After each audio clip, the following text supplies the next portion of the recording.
Chapter 4. When Jane and Elizabeth were alone, the former, who had been cautious in her praise of Mr. Bingley before, expressed to her sister how very much she admired him. "He is also handsome," replied Elizabeth, "which a young man ought likewise to be if he possibly can. His character is thereby complete." "I was very much flattered by his asking me to dance a second time. I did not expect such a compliment." "Did not you? I did for you. But that is one great difference between us.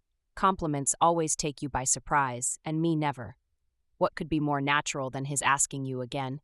He could not help seeing that you were about 5 times as pretty as every other woman in the room. No thanks to his gallantry for that. Well, he certainly is very agreeable, and I give you leave to like him. You have liked many a stupider person." "Dear Lizzie, oh, you are a great deal too apt, you know, to like people in general. You never see a fault in anybody. All the world are good and agreeable in your eyes. I never heard you speak ill of a human being in my life." "I would wish not to be hasty in censuring anyone, but I always speak what I think."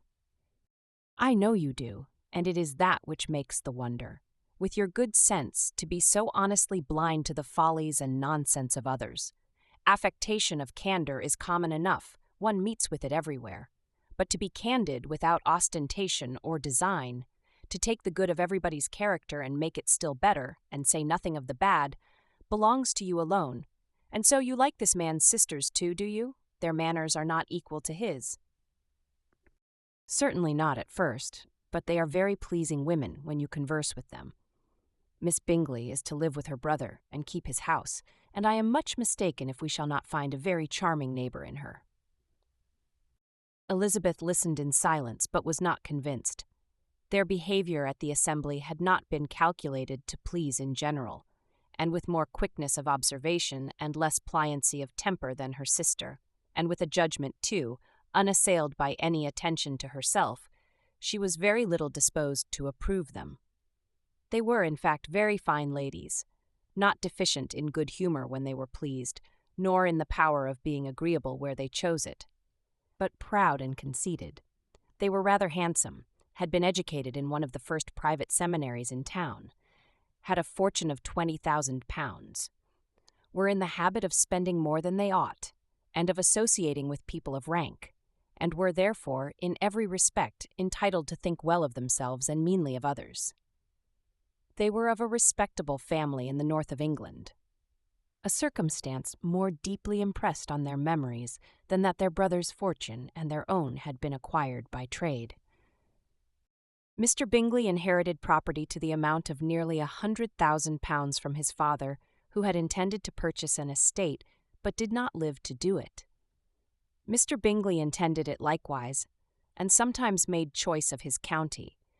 But as he was now provided with a good house and the liberty of a manor, it was doubtful to many of those who best knew the easiness of his temper whether he might not spend the remainder of his days at Netherfield, and leave the next generation to purchase. His sisters were very anxious for his having an estate of his own. But though he was now established only as a tenant, Miss Bingley was by no means unwilling to preside at his table. Nor was Mrs. Hurst, who had married a man of more fashion than fortune, less disposed to consider his house as her home when it suited her. Mr. Bingley had not been of age 2 years when he was tempted by an accidental recommendation to look at Netherfield House. He did look at it and into it, for half an hour, was pleased with the situation and the principal rooms, satisfied with what the owner said in its praise, and took it immediately. Between him and Darcy there was a very steady friendship, in spite of a great opposition of character. Bingley was endeared to Darcy by the easiness, openness, and ductility of his temper, though no disposition could offer a greater contrast to his own, and though with his own he never appeared dissatisfied. On the strength of Darcy's regard, Bingley had the firmest reliance, and of his judgment the highest opinion. In understanding, Darcy was the superior.